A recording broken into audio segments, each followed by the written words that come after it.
अस्सलाम वालेकुम and welcome to my channel Knowledge Club. Viewers, जब आप ये सुनते होंगे कि किसी की गवर्नमेंट जॉब लग गई, आपके ख़ानदान में से किसी को गवर्नमेंट जॉब मिली है, या आप जब ये सुनते होंगे कि आजकल गवर्नमेंट ने बहुत सारी जॉब्स अनाउंस की हैं, तो आपको यकीनन क्यूरियोसिटी होती होगी कि आखिर ये गवर्नमेंट जॉब्स मुझे कहाँ देखने को मिलेंगी, इसका ऐड मुझे कहाँ देखने को मिलेगा और मैं इसमें अप्लाई कैसे कर सकती हूँ या मैं कैसे कर सकता हूँ, इसमें अप्लाई करने का क्या प्रोसेस होगा और क्या मैं एलिजिबल हूँ इस जॉब के लिए, क्या मेरी डिग्री इस जॉब के लिए काफ़ी है। व्यूअर्स, अगर आपके भी यही सारे सवालात हैं और आप भी गवर्नमेंट जॉब हासिल करना चाहते हैं तो आपको ये वीडियो एंड तक ज़रूर देखनी है, क्योंकि इस वीडियो में मैं डिटेल से बताऊंगी कि जब आप ये सुन लें कि गवर्नमेंट ने बहुत सारी जॉब्स अनाउंस की हैं तो ये जॉब्स आपको एक्चुअल में कहाँ देखने को मिलेंगी, आपको कैसे पता चलेगा कि आप इस जॉब के लिए एलिजिबल हैं कि नहीं,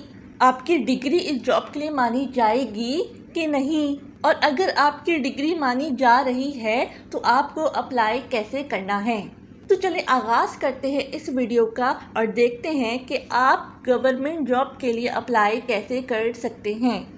फॉर एग्ज़ाम्पल, आपको अपने किसी रिलेटिव या फ्रेंड के ज़रिए पता चलता है कि इस बार सिंध गवर्नमेंट ने बहुत सारी जॉब्स अनाउंस की हैं, या आप अपने फेसबुक पे कहीं ये देखते हैं कि इस बार सिंध गवर्नमेंट की तरफ से बहुत सारी जॉब्स अनाउंस की गई हैं। अब आपका पहला ख्याल ये होगा कि क्या ये ऐड रियल है या फेक है। अगर आप कहीं भी ये देखें, कोई ऐसा ऐड देखें जो ये बताएं कि सिंध गवर्नमेंट की तरफ से इतनी सारी जॉब्स अनाउंस की गई हैं, तो आपने पहला काम आसान सा ये करना है कि आपने ख़ुद चेक करना है। आप खुद कैसे चेक करेंगे? आप ये करेंगे कि आप जाएंगे अपने गूगल पे और टाइप करेंगे www.spsc basically Sindh Public Service Commission का शॉर्ट फॉर्म है। तो आप गूगल में जाके लिखेंगे www.spsc.gov.pk, और जब आप इस वेबसाइट पे चले जाएंगे तो सबसे पहले आपके पास ये ऐड आएगा जिसमें बताया गया होगा कि आजकल recently Sindh Public Service Commission कौन सी जॉब ऑफ़र कर रहा है, या अगर जो जॉब ऑफ़र हो चुकी है और लोग अप्लाई कर चुके हैं तो उसकी अगर एडमिशन स्लिप आई है तो वो भी आपको इस ग्रीन कलर के ऐड में नज़र आ जाएगी। अगर टेस्ट का रिज़ल्ट अनाउंस हो गया है तो इसमें भी आपको पता चल जाएगा वाज़े तौर पे। तो सबसे पहले आपको ये देखना है। लेकिन अगर आपको इसमें कोई काम की चीज़ नज़र नहीं आ रही, लेकिन अव्वल तो आपको पहले यही देखना है, क्योंकि अगर सिंध पब्लिक सर्विस कमीशन ने जॉब्स अनाउंस की होंगी तो वो भी इसमें ज़रूर मेंशन होगा। मेरा इसमें मेंशन नहीं हो रहा क्योंकि मैं उसमें देख चुकी हूँ और अप्लाई भी कर चुकी हूँ, तो मैं इसको करूँगी अभी कैंसिल, और मेरी ये स्क्रीन आपके सामने आ जाएगी। यहाँ पे भी मुझे एडवर्टाइजमेंट के नाम से कुछ एड्स नज़र आ रहे हैं। जब मैं फर्स्ट वन पे क्लिक करूँगी तो मेरा ये ऐड ड्राइव में खुल जाएगा। अब मेरा ये ऐड खुल चुका है। ये ad Sindh Public Service Commission की तरफ से दिया गया है, जिसमें मुझे वाज़े सब कुछ नज़र आ रहा है कि कौन से डिपार्टमेंट्स में जॉब आई हैं। पहला मुझे डिपार्टमेंट नज़र आ रहा है जो है कॉलेज एजुकेशन डिपार्टमेंट। यहाँ पे लेक्चरार्स की जॉब है। यहाँ पे आपको सब्जेक्ट्स बताए गए हैं कि कौन कौन से सब्जेक्ट के लिए लेक्चरार चाहिए, यानी कि ये डिग्री वाले वो लोग जिनके पास ये डिग्री हैं, जैसे कि बॉटनी है, केमिस्ट्री है, मैथ्स है, कंप्यूटर साइंस है, इस्लामियात है, या जो भी सब्जेक्ट्स हैं जो इस ऐड में मेंशन हैं, और जिन लोगों के पास ये वाली डिग्री है वो इस जॉब के लिए एलिजिबल हैं। यहाँ पे अगर मैं देखूँ, आर्ट से है रूरल और यू से है अर्बन, और यहाँ पे आपको वाज़े तौर पे बताया गया है कि आपके पास एटलीस्ट मास्टर की डिग्री होनी चाहिए, तभी आप इस जॉब के लिए अप्लाई कर सकते हैं। और सब्जेक्ट्स मैं आपको पहले ही दिखा चुकी हूँ कि अगर आपके पास ये वाले सब्जेक्ट्स हों, यानी कि अगर आपकी डिग्री इन सब्जेक्ट्स में हो तो आप बड़े आराम से अप्लाई कर सकते हैं। अगर मैं नीचे स्क्रॉल करती जाऊं तो यहाँ पे और बहुत सारे डिपार्टमेंट्स की तरफ से जॉब दी हैं सिंध पब्लिक सर्विस कमीशन ने। अगर आप इनमें अप्लाई करना चाहते हैं तो आप इनमें अप्लाई कर सकते हैं। जैसे कि मैं स्क्रॉल करती भी इधर आ गई, इधर भी बहुत सारे सब्जेक्ट से रिलेटेड जॉब्स आई हैं, जैसे कि इंग्लिश है, कंप्यूटर है, केमिस्ट्री है, बहुत सारी जॉब्स अनाउंस की गई हैं। ये पुराना हेड मैं आपको दिखा रही हूँ, लेकिन इस तरह की बहुत सारी जॉब्स आती रहती हैं। तो अगर आप सिंध पब्लिक सर्विस कमीशन के थ्रू अप्लाई करना चाहते हैं, अगर आप गवर्नमेंट जॉब हासिल करना चाहते हैं, तो आपने यही प्रोसेस करना है जो मैं आपको इस वीडियो में बता रही हूँ। यहाँ पे अगर मैं आगे चलूँ तो असिस्टेंट की जॉब है, इंस्पेक्टर की जॉब है, सब इंस्पेक्टर की जॉब है और बहुत सारी जॉब्स यहाँ पे अनाउंस की हैं। आप इस ऐड में वाज़े तौर पे देख सकते हैं और अपनी मर्ज़ी के मुताबिक अप्लाई कर सकते हैं। तो ये आप ऐड देख चुके हैं। अगर हम स्क्रॉल करते करते करते नीचे आ जाएं तो यहाँ पे हमें इंस्ट्रक्शंस देखने को मिलेंगी। इसे भी आप लाजमी पढ़ लीजिएगा। वैसे इसमें वही इंस्ट्रक्शन दी हैं जो मैं आपको इस वीडियो में बताऊंगी। अप्लाई करने का पूरा तरीका मैं आपको इस वीडियो में बताऊंगी, तो आपने ये वीडियो एंड तक ज़रूर देखनी है। तो जनाब, आप ये ऐड देख चुके हैं। अब आपका सवाल ये होगा कि मैं इस जॉब में अप्लाई कैसे करूं? अगर आप सिंध पब्लिक सर्विस कमीशन के थ्रू अप्लाई करना चाहते हैं तो ज़रूरी है कि आप पहले इसमें अपना अकाउंट बनाएं। अगर आप इन 3 लाइंस पे क्लिक करेंगे तो यहाँ पे नीचे अगर आप देखेंगे तो अप्लाई ऑनलाइन का आपको ऑप्शन नज़र आएगा, इस पर आप क्लिक कर देंगे। यहाँ पे मैंने क्लिक कर दिया और ये 2 बॉक्सेस नज़र आ रहे हैं जिसमें मुझे अपना डालना है NIC डालने के बाद सेकंड बॉक्स में डालना है पासवर्ड। चूँकि मेरा अकाउंट बना हुआ है तो मैं डायरेक्ट NIC और अपना पासवर्ड डालूँगी। अगर आपका अकाउंट नहीं बना तो पहले आप अपना अकाउंट बनाएंगे, फिर ही आप अप्लाई कर सकेंगे। लेकिन मेरा अकाउंट बना हुआ है इसलिए मैं यहाँ पे डालूँगी अपना NIC नंबर और यहाँ पे डालूँगी अपना पासवर्ड। तो मेरा कुछ ऐसा इंटरफेस खुल जाएगा। यहाँ अगर मैं नीचे स्क्रॉल करूँगी तो मेरी सारी डिटेल्स आ जाएंगी, जैसे कि मेरा कंप्लीट नाम, मेरी तमाम एजुकेशन रिकॉर्ड, अगर मैंने कोई जॉब की है तो उसका रिकॉर्ड भी आ जाएगा। जब आप अपना अकाउंट बना रहे होंगे सिंध पब्लिक सर्विस कमीशन में तो सारी डिटेल्स मांगता है। जब आप उसे सारी डिटेल्स दे देंगे आपका अकाउंट कंप्लीट हो जाएगा।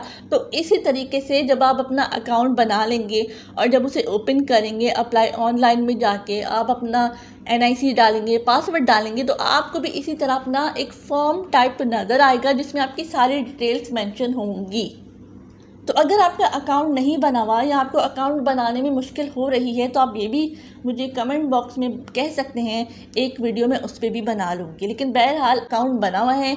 इस वीडियो में हमने ये देखना है कि हमने इस गवर्नमेंट जॉब में अप्लाई कैसे करना है। तो अकाउंट में मैं आ चुकी हूँ। यहाँ पे मुझे एक ऑप्शन नज़र आ रहा है अवेलेबल जॉब्स का। अगर मैं इस पर क्लिक कर दूंगी तो मुझे वही सारी जॉब्स नज़र आएंगी जो मैंने ऐड में देखी थी, जैसे कि बॉटनी, जर्नल मेरिट की अगर मैं बात करूं तो ये नॉर्मल लोग हैं जैसे कि आप हैं। अगर यहाँ पे डिसेबल कोटा है तो यहाँ पे वही लोग अप्लाई कर सकते हैं जो खुदा ना खास्ता डिसेबल हैं। और मिनॉरिटी कोटा भी होता है, इसमें वो अप्लाई कर सकते हैं जो नॉन मुस्लिम्स हैं। लेकिन हम जो अप्लाई करेंगे वो जर्नल मेरिट पे ही करेंगे। यहाँ पे आप नीचे स्क्रॉल करके देख सकते हैं, अगर आपका फॉर एग्जांपल केमिस्ट्री की डिग्री है तो जाहिर है आप केमिस्ट्री में अप्लाई करेंगे। आप नीचे स्क्रॉल करते जाएंगे, अगर आपको कहीं केमिस्ट्री नज़र आ गया, अगर आप मेल हैं तो जर्नल मेरिट केमिस्ट्री मेल में अप्लाई करेंगे, अगर फीमेल हैं तो फीमेल में अप्लाई करेंगे, अगर मिनॉरिटी में हैं तो आप मिनॉरिटी से जाके अप्लाई करेंगे, अगर खुदा ना खास्ता कोई डिसेबल है तो वो डिसेबल कोटा में जाके अप्लाई करेगा। फॉर एग्ज़ाम्पल यहाँ पे मैं बॉटनी में ही आती हूँ और फॉर एग्ज़ाम्पल मुझे बॉटनी में अप्लाई करना है, मेरी डिग्री बॉटनी की है तो मैं बॉटनी में अप्लाई करूँगी। यहाँ पे मैंने कर दिया क्लिक, तो यहाँ पे मेरे पास आ रहा है छोटा सा फॉर्म या छोटी सी स्लिप कह लें जिसमें मांगी गई है receipt date, bank receipt number, bank name, branch name, receipt amount, centre. अब आप परेशान हो रहे होंगे कि ये सब क्या है, गवर्नमेंट जॉब तो चलो मुझे मिली गई इस वेबसाइट पे आके, लेकिन ये receipt date, number, amount, centre ये सब क्या है और ये सब मुझे कहाँ से मिलेगा? तो आपको इसके लिए बिल्कुल परेशान होने की ज़रूरत नहीं है। अब इसको बंद करें और ऊपर आपको इधर नज़र आ रहा होगा डाउनलोड चालान। आप चालान यहाँ से भी डाउनलोड कर सकते हैं और आप चालान यहाँ से भी डाउनलोड कर सकते हैं। फॉर एग्ज़ाम्पल मैंने कर लिया है अपना चालान डाउनलोड। ये है मेरा चालान। यहाँ पे मैं लिखूँगी वो सारी डिटेल्स, या यहाँ पे मुझे मिलेंगी वो सारी डिटेल्स जो उस छोटे से फॉर्म में मांगी गई थी। मैं इसको आपको थोड़ा सा जूम इन करके दिखा लेती हूँ। ये है आपका चालान। इस चालान का आपने क्या करना है, इस चालान का आपने निकलवाना है प्रिंट आउट। तो डियर व्यूवर्स, मैंने यहाँ पे निकलवा लिया है अपने चालान का प्रिंट आउट। यहाँ पे यहाँ पे 3 पार्ट्स हैं मेरे चालान के, और तीनों में मुझे एक जैसी ही इंफॉर्मेशन डालनी है। मैं जो इन्फॉर्मेशन डालूँगी आप मेरे साथ साथ वो इन्फॉर्मेशन डालें। ज़ाहिर है मैंने भी अप्लाई किया हुआ है, तो सेम टू सेम आपको वही इन्फॉर्मेशन डालनी है और आपको बिल्कुल परेशान नहीं होना कि मुझे चालान कहाँ से मिलेगा, और अगर मुझे चालान मिल ही गया है तो मैं सिर्फ फिल कैसे करूँगी। तो ये है मेरा चालान। इसमें है 3 पार्ट्स। पहले पार्ट को मैं फ़िल करती हूँ और मैं आपको बताती रहती हूँ कि आपने इसमें क्या क्या फ़िल करना है। यहाँ पे अगर मैं जूम इन करूँ और आपको नेम और डेजिग्नेशन अगर नज़र आ रहा है तो इस लाइन में आपने लिखना है अपना नाम, कंप्लीट नेम लिखना है। अपने फादर के साथ आपने अपना पूरा नाम यहाँ पे लिखना है। यहाँ पे मैंने अपना नाम लिखा है अपने फादर के नाम के साथ, यानी कि मैंने अपना फुल नेम यहाँ पे मेंशन किया है। अब भी आपकी मर्ज़ी है कि बाज़ लोग ऐसे भी कर लेते हैं कि सन ऑफ या डॉटर ऑफ लिख के अपने वालिद साहब का भी कंप्लीट नेम लिख लेते हैं। आप ऐसा भी कर सकते हैं, बिल्कुल कर सकते हैं। और बाज़ लोगों को इतनी इनसिक्योरिटी होती है कि वो अपना NIC नंबर भी लिख देते हैं। ये ज़रूरी नहीं है, लेकिन अगर आप लिखना चाह रहे हैं तो लिख दीजिए। वैसे अगर आपने नहीं लिखा तो आप परेशान ना हो, ये इतना ज़रूरी नहीं है। नाम लिखने के बाद आपने नीचे आना है। नीचे वाली लाइन में अपना एड्रेस लिखना है। आपका जो एड्रेस है, घर का एड्रेस है, आप कहाँ रह रहे हैं, आप PECH में रह रहे हैं, सदर में रह रहे हैं, कहाँ रह रहे हैं, वो आपने कंप्लीट एड्रेस लिख देना है। नाम लिख दिया, एड्रेस लिख दिया। अब यहाँ पे जो आपको फुल पर्टिकुलर्स के नीचे जो लाइंस नज़र आ रही हैं, यहाँ पे आपने लिखनी है अपनी पोस्ट, यानी जिस पोस्ट के लिए आप अप्लाई कर रहे हैं। फॉर एग्जांपल मैं लेक्चरार के लिए अप्लाई कर रही हूँ और मेरा सब्जेक्ट है बॉटनी, डिपार्टमेंट है कॉलेज एजुकेशन, ठीक है। अगर आपके पास बॉटनी की डिग्री है और फॉर एग्जांपल कॉलेज एजुकेशन की डिपार्टमेंट की तरफ से ये जॉब्स मिली हैं तो आप वो लिखेंगे। लेकिन मैंने जो अपना चालान फिल किया हुआ है वो सब्जेक्ट स्पेशलिस्ट के लिए किया हुआ है, यानी कि पहले जो जॉब्स आई थी मैंने उसके लिए अपना चालान जब फिल किया था। यहाँ पे मैंने लिखा है सब्जेक्ट स्पेशलिस्ट, ग्रेड था 17, और कौन से डिपार्टमेंट से है, ये है school education and literacy department से। यहाँ पे मैंने वो डेजिग्नेशन कह लें या वो पोस्ट शेयर की है जिस पोस्ट के लिए मैं अप्लाई कर रही थी। फॉर एग्जांपल मैं सब्जेक्ट स्पेशलिस्ट के लिए अप्लाई कर रही थी, तो यहाँ पे मैंने सब्जेक्ट स्पेशलिस्ट लिख दिया। आप अपना डिपार्टमेंट भी लिख सकते हैं, डिपार्टमेंट से मुराद आप अपना सब्जेक्ट भी लिख सकते हैं। फॉर एग्जांपल कोई सब्जेक्ट स्पेशलिस्ट बॉटनी में अप्लाई कर रहा है तो वो यहाँ पे बॉटनी लिख दे, कोई सब्जेक्ट स्पेशलिस्ट मैथ्स में अप्लाई कर रहा है तो यहाँ पे मैथ्स लिख दे। यहाँ पे आपने अपना सब्जेक्ट मेंशन कर लिया। अब नीचे आएंगे, यहाँ पे सिग्नेचर है, आप अपना साइन लाजमी करेंगे।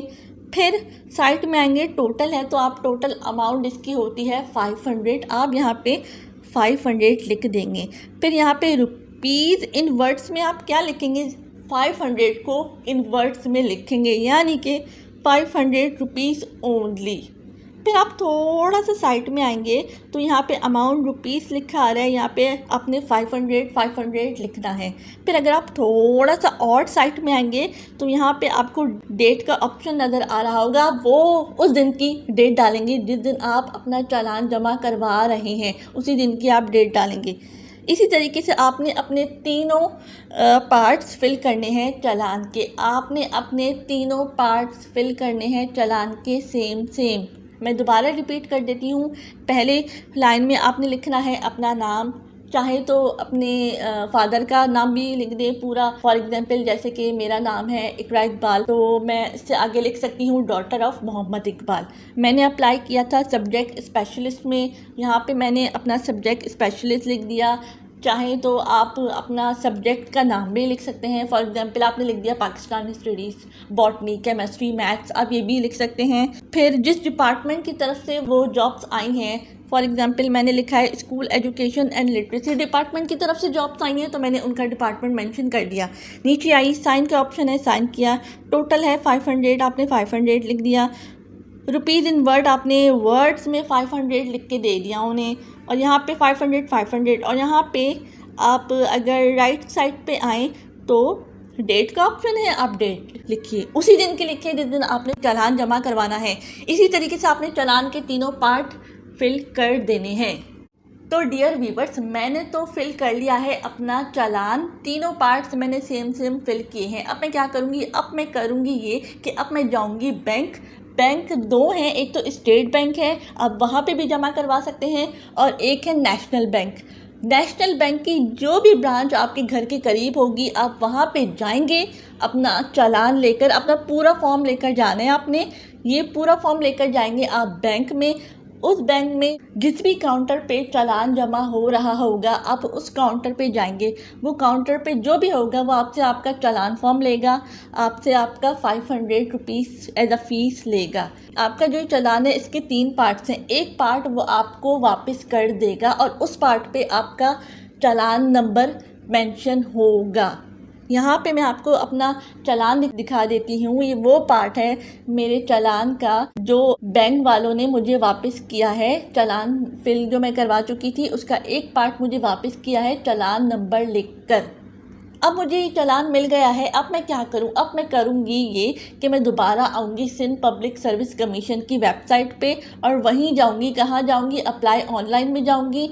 अप्लाई ऑनलाइन पे जाने के बाद इधर मेरे पास NIC का ऑप्शन आएगा, नीचे मेरे पास आएगा पासवर्ड का। NIC डालूंगी, पासवर्ड डालूंगी, तो यहाँ पे मेरे पास वैसा ही इंटरफेस आ जाएगा जो मैंने आपको पहले दिखाया था। अब यहाँ पे मैं जाऊँगी अवेलेबल जॉब्स पे मैं जाऊँगी और यहाँ पे मैंने जिस भी जॉब के लिए अप्लाई करना है मैं बआसानी और आराम से कर सकती हूँ। फॉर एग्जाम्पल मैंने बॉटनी में ही अप्लाई करना है। यहाँ पे मुझे अप्लाई नाउ का ऑप्शन नज़र आ रहा है, मैं कर दूँगी इस पर क्लिक कर दिया। अब यहाँ पे मेरे पास वही छोटा सा फॉर्म आ गया है। अब मैं इस फॉर्म को बआसानी फिल कर सकती हूँ। कैसे, वैसे पहले इन्होंने मांगी है रिसिप्ट डेट, यानी कि आज मैंने अपना चालान जमा करवाया है, मैंने अपने चालान पे भी आज की डेट लिखी है, तो मैं यहाँ पे भी आज की डेट ही लिखूँगी। यहाँ पे मैंने लिख दी आज की डेट, सेलेक्ट कर दी। ठीक है, डन हो गया। नीचे आऊँगी बैंक रिसिप्ट नंबर, ये वो नंबर है जो मुझे बैंक वाले देंगे और वो नंबर मुझे अपने चालान के ऊपर यहाँ पे मिलेगा। फॉर एग्ज़ाम्पल मेरा नंबर है 114 या 104 या 105 या 102 या 125, जो भी मेरा नंबर है मुझे बैंक वालों ने साइट पे लिख के दिया है, वो नंबर मैं इधर लिख दूँगी। लिख दिया। अब है बैंक नेम, मैंने स्टेट बैंक में जमा करवाया है या मैंने नेशनल बैंक में जमा करवाया है, वो मैं सिलेक्ट कर लूँगी। मैंने नेशनल बैंक में जमा करवाया है, मैंने सेलेक्ट कर लिया। अब अगर मैंने नेशनल बैंक में जमा करवाया है तो कौन सी ब्रांच में करवाया है, सदर की ब्रांच में करवाया है, एयरपोर्ट वाली ब्रांच में करवाया है, नॉर्थ नाज़िमाबाद वाली ब्रांच में करवाया है या PECHS वाली ब्रांच में करवाया है। फॉर एग्जांपल मैंने PECHS वाली ब्रांच में जमा करवाया है तो वो ब्रांच में सेलेक्ट कर लूँगी। यहाँ पे है रिसिप्ट अमाउंट, मैंने कितनी अमाउंट जमा करवाई है, मैंने जमा करवाई है 500, तो यहाँ पे मैं लिख दूँगी 500 लिख दिया। यहाँ पे मुझसे पूछा जा रहा है सेंटर फॉर टेस्ट, यानी कि मैं कौन से शहर में हूँ, कौन से शहर में मैं टेस्ट दूँगी। कोई कराची का है तो वो कराची के सेंटर में देगा, तो ज़ाहिर है मैं कराची की हूँ तो मैं कराची सेलेक्ट करूँगी, तो मेरा टेस्ट होगा कराची में ही। अब यहाँ पे मैं क्लिक कर दूँगी सबमिट में। फाइनली मेरा चालान सबमिट भी हो चुका है और मैं इसे ऑनलाइन भी अप्लाई कर चुकी हूँ। अब आप बेफिक्र हो जाएं और रिलैक्स होकर तैयारी करें। क्योंकि आपका चालान फिल हो चुका है और आप अप्लाई कर चुके हैं गवर्नमेंट जॉब के लिए। अब आपका क्या काम है, अब आपका ये काम है कि आपने करनी है अपने टेस्ट की तैयारी। अगर आप देखना चाहते हैं कि क्या मेरा अप्लाई हुआ है कि नहीं हुआ, तो आप इधर आ जाएं। आप इधर आके देख सकते हैं कि आपने कहाँ कहाँ अप्लाई किया हुआ है। अगर आपका इधर अंडर इनिशियल प्रोसेस लिखा आ रहा है तो आप परेशान नहीं होइएगा। जब तक आपका टेस्ट नहीं हो जाता, जब तक इंटरव्यू नहीं हो जाता और जब तक इस जॉब का फाइनल रिज़ल्ट नहीं आ जाता, तब तक आपको यहाँ पे अंडर इनिशियल प्रोसेस लिखा हुआ मिलेगा। तो आप बिल्कुल परेशान ना हो, आपका अप्लाई हो चुका है और आप बेफिक्र होके टेस्ट की तैयारी करें। जब टेस्ट की डेट आएगी तो आपको इसी वेबसाइट पे मिलेगी, जो मैंने आपको शुरू में दिखाया था कि एक ग्रीन कलर का आपके पास ऐड आता है। जैसे ही आप वेबसाइट खोलते हैं तो आपको उस ऐड में भी मेंशन हो जाएगा। अगर टेस्ट डेट आएगी तो आपको डेट वहाँ पे शो कर दी जाएगी कि टेस्ट की डेट आ चुकी है, इस दिन इस वक्त इस जगह पे आपका टेस्ट है, आप आके टेस्ट दे दीजिए। फिलहाल आपको टेस्ट की करनी है तैयारी, तो आप बेफिक्र होकर टेस्ट की तैयारी करें और मेरा चैनल ज़रूर सब्सक्राइब कर दीजिए। मैं फिर हाजिर होंगी एक नई वीडियो के साथ, तब तक के लिए अल्लाह हाफिज़।